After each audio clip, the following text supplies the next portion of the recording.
ప్రభుత్వానికి ఏంటి సంబంధం, బాధపడితే మీరు బాధపడాలి కదా అని చెప్పి చాలా క్యాజువల్గా సింపుల్గా ప్రతిపక్ష నాయకుడు చెప్పాడు.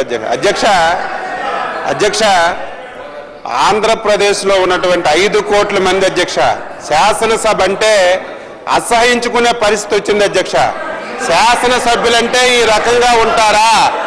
మనం ఓట్లు వేసి గెలిపించి శాసనసభకు పంపిస్తే శాసనసభ్యులు వ్యవహరించినటువంటి తీరు ఈ రకంగా ఉంటుందని చెప్పి 5 కోట్ల మంది ఆంధ్రులు కూడా బాధపడ్డారు. అధ్యక్ష వాళ్ళు మాట్లాడినటువంటి మాటలు వింటే అసలు చాలా బాధపడుతున్నాం. అధ్యక్ష ఈరోజు సింపుల్గా ఏదో హోల్సేల్గా మరి అందరి తరపున నేనే బేసరితగా క్షమాపణ చెప్తున్నాను అని చెప్పి మళ్ళీ వెనక నుంచి అందులో ఏదో ఒక కండిషన్ మళ్ళీ పెడుతున్నారు ప్రతిపక్ష నాయకుడు.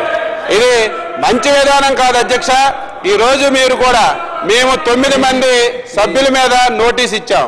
9 మంది సభ్యులతో మాట్లాడించండి. వారు ఏమేమి మాట్లాడారు, మీ అవాస్ మా మీద ఇచ్చామంటున్నారు. నన్ను చూసి నన్ను చూసి జడ్జిపోవక్కర్లేదు. నేనేం రౌడీని కాదు, గోండాను కాదు, దోపిడీదారుని కాదు. నీలాగా నేనేంటి దోపిడీదారుని కాదు, గోండాను కాదు, రౌడీని కాదు. నన్ను చూసి నువ్వెందుకు జడ్జిపోవాలి? నాలాగా అవ్వాలంటే నీకు తరతరాలైన నాలాగా అవ్వలేవు. నువ్వు నీకు కాదది, నీకు రాదుకోవడన్నది. అధ్యక్ష ఈరోజు అందరితో మాట్లాడించాలి. తర్వాత ఇదేదో అపాలజీ చెప్పినంత మాత్రాన ఈరోజు మీరందరూ క్యాసెట్ ఒకసారి చూడండి.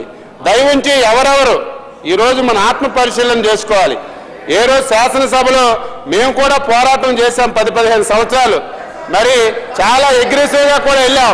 కానీ శాసన సభాపతి మీద ఎప్పుడు కూడా వల్గరగా మాట్లాడడం కానీ ఆ గౌరవాన్ని ఎప్పుడు నిలబెట్టుకొని వెళ్ళాం. అధ్యక్ష కానీ ఈరోజు చాలా బాధ అనిపిస్తుంది. వర్డ్స్ అన్నీ కూడా ఈరోజు ఎవరైతే సభ్యుల మీద ఇచ్చామో వారి గురించి కూడా వారు చెప్పుకుంటే తర్వాత మన అందరం కూర్చొని డెసిషన్ తీసుకోవడానికి అవకాశం ఉంటుంది. కాబట్టి ఏదో క్యాజువల్గా అందరి తరఫున నేను చెప్పాను కాబట్టి సమయం వృధా అవుతుంది కాబట్టి చెప్పి ఈ రకంగా చేయడం భావ్యం కాదని చెప్పి ఈరోజు సభ్యులకు తెలియజేస్తున్నా. అధ్యక్ష.